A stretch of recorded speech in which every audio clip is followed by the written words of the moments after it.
మాట్లాడాలి. మళ్ళీ మీకు టైం ఇస్తాను, అప్పుడు ప్లీజ్ మీరు ఆ పాయింట్ మెన్షన్ చేద్దరు. Next Devi Prasad garu, Amar garu, I'm sorry, I'll come back to you, I'll come back to you. Amar garu, I'll come back to you, please wait. Devi Prasad garu, good morning అండి.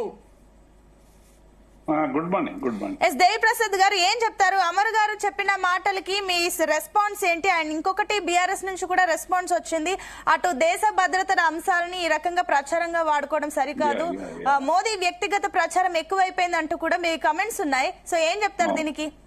గుడ్ మార్నింగ్ అండి, ప్యానెల్ లో ఉన్న పెద్దలకు అందరికి నమస్కారం.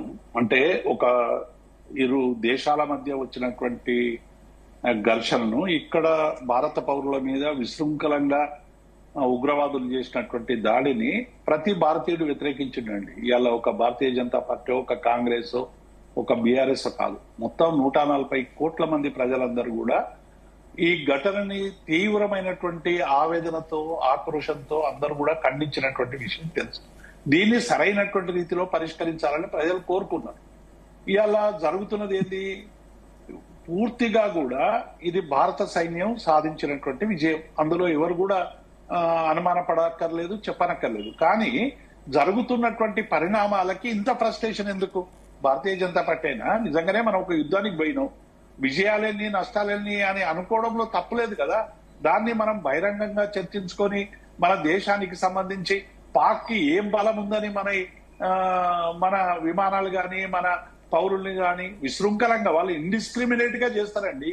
వాళ్ళకు ఒక విచక్షణ జ్ఞానం అనేటువంటిది లేదు అనేటువంటి విషయం తెలిసి కూడా దీన్ని పదే పదే పార్టీకి వాడుకోవడం, లేకుంటే మోదీకి వాడుకోవడం, ప్రతి ఇంట్లో మోదీ ఉండాలని కోరుకోవడం, ఇది ఎక్కడికి పోతుంది?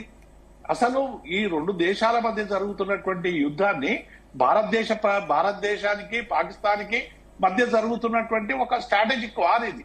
ఇది యుద్ధం కాదని వాళ్ళు చెప్తున్నప్పటికీ కూడా జయశంకర్ గారు ఏమన్నారు, డిఫెన్స్ మినిస్టరు, మేము ఆ ఉగ్రవాదుల మీద దాడులు చేసే అంశాన్ని పాకిస్తాన్ కు తెలియజేసినామని చెప్పిండు. ముందుగానే తెలియజేసినాక అక్కడ అందరూ కూడా ఉంటారండి ఆ 9 టవర్లల్లా, 9 గుడారాలల్లా. ఆయన అనలేదు. ఆపరేషన్ సింధూర్ అయిన తర్వాత మిలిటరీకి మాత్రమే, ఆర్మీకి మాత్రమే హాట్ లైన్ లో చెప్పామని చెప్పారు. వారు ఎప్పుడు కూడా ఉగ్రవాదులకు చెప్పాము, ఉగ్రవాదులకు మేము ఫోన్ చేసి చెప్పామని చెప్పలేదు. దయచేసి అర్థం చేసుకోండి ప్లీజ్. కరెక్ట్ అమర్ గారు, నేను ఉగ్రవాదులకు చెప్పిన లేదు, ఆపరేషన్ సింధూర్ విషయమే చెప్పలేదు ఆయన. ఆపరేషన్ సింధూర్ అయిన తర్వాత, మొదలైన తర్వాత చెప్పారని చెప్పాడు. మొదలైన తర్వాత అమర్, ఇది పత్రికల్లో వచ్చిన వార్తలు, మాకేం జయశంకర్ చెప్పలేదు, మాకేం ఎవరు చెప్పలేదు, పత్రికల్లో వచ్చిన వార్తలను ఆధారంగా చెప్తున్నాం. మీరైనా వీడియోస్ అవన్నీ చెప్తారా అండి? మొదలే చెప్పింది వీడియో పెట్టిర్రా? ఎట్లా పెడతారు అమర్ గారు? భారతదేశానికి సంబంధించిన రహస్యమైనటువంటి పత్రాలన్నీ కూడా బజార్లో పెడతారా? చెప్పండి. వీడియోలో ఏం చెప్పారనే దాని మీద ఆధారపడి రాహుల్ గాంధీ గారు కామెంట్ చేశారు. వారు ఏం చెప్పారంటే, ఆపరేషన్ సింధూర్ ప్రారంభమైన తర్వాత, మేడం దయచేసి మీ దగ్గర ఆ క్లిప్పింగ్ ఉంటే ప్లే చేయండి. నేను ఏమంటున్నా, ఏం డైవర్షన్ లేదు. డెఫినెట్ గా దీనికి మొత్తం ఘటనకు సంబంధించి ఇలా భారత సైన్యం చేసినటువంటి విజయాలు కావచ్చు, లేకుంటే భారత సైన్యం తీసుకున్నటువంటి నిర్ణయాలు కావచ్చు, ప్రతి ఒక్కరం కూడా హర్షిస్తాం. ఇందులో సెకండరీ ఉండాల్సిన అవసరం లేదు, దాని మీద చర్చ అవసరం లేదు. కానీ దీన్ని ఆధారంగా చేసుకొని నిన్న మధ్యప్రదేశ్ ఒక ఉప ముఖ్యమంత్రి మాట్లాడినటువంటి మాటలు పత్రికల్లో వచ్చినాయి. ఆ పత్రికల్లో వచ్చినటువంటి వార్తలు సుప్రీంకోర్టు చెప్పినా కూడా పదే పదే ఇటువంటి వ్యాఖ్యానాలు కూడా అనేక బీజేపీ నాయకులు చేస్తా ఉన్నారు. నేను ఏమంటున్నా, ఇది దేశానికి, రెండు దేశాలకు మధ్య వచ్చినటువంటి ఘర్షణని డెఫినెట్ గా పరిష్కరించాల్సిన బాధ్యత ఎవరుందండి? భారత ప్రధానమంత్రి ఎవరుంటే వాళ్ళది ఉంటుంది, సైన్యం ఎవరిది ఉంటే వాళ్ళది ఉంటుంది. ఇక ప్రతి ప్రధానమంత్రి మన ఇంట్లో పుట్టాలంటే ఎంతమంది పిల్లల్ని కనాలి? ఇక యుద్ధం వచ్చినప్పుడల్లా ఒక పిల్లల్ని కానీ మోదీ పేరు పెట్టుకోవన్నా? కాబట్టి ఇది ఇష్యూ కాదు.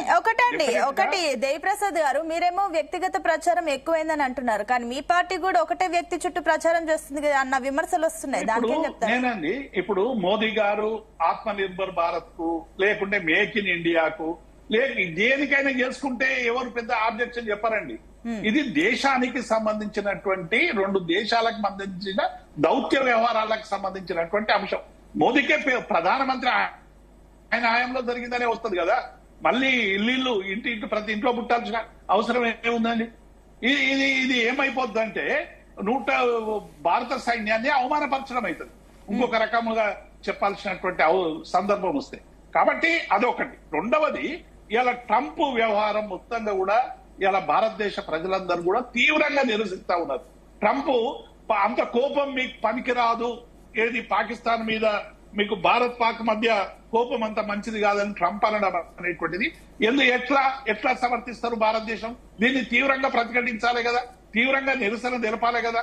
రెండు దేశాల మధ్య ఘర్షణ వచ్చినప్పుడు ఆ ఘర్షణ సరైనటువంటి జవాబు చెప్పాలని భారత ప్రభుత్వం తీసుకున్నటువంటి నిర్ణయంలో ఈయన జోక్యం చేసుకొని మనకంటే ముందే, మన విదేశాంగ శాఖ మంత్రి కంటే మన ప్రధానమంత్రికి ముందే ఆయన్నే 5 గంటలకు ట్వీట్ చేసి కాల్పుల విరమణ చేస్తున్నామని ఆయన్నే ప్రకటించి చేసిన తర్వాత కూడా మళ్ళా కాల్పులు జరిగినా కూడా ఆ రెస్క్యూకు రానటువంటి అమెరికా పట్ల ఇంత ప్రేమ ఎందుకని ఇలా ప్రజలందరూ కూడా ప్రశ్నిస్తున్నారు. డెఫినెట్ గా దీని మీద భారత ప్రభుత్వం జవాబు చెప్పాల్సినటువంటి అవసరం ఉంది. ఇతర దేశాల జోక్యంతో ఇవాళ మనం లేము, ఉండాల్సినటువంటి అవసరం లేదు. భారతదేశ సైన్యం చాలా అత్యంత శక్తివంతమైనటువంటి సైన్యం. ఏ దేశమైనటువంటి సత్తా ఉన్న దేశం. కాబట్టి ఈ విషయంలో, ఇటువంటి విషయంలో యుద్ధ సమయంలో చాలా జాగ్రత్త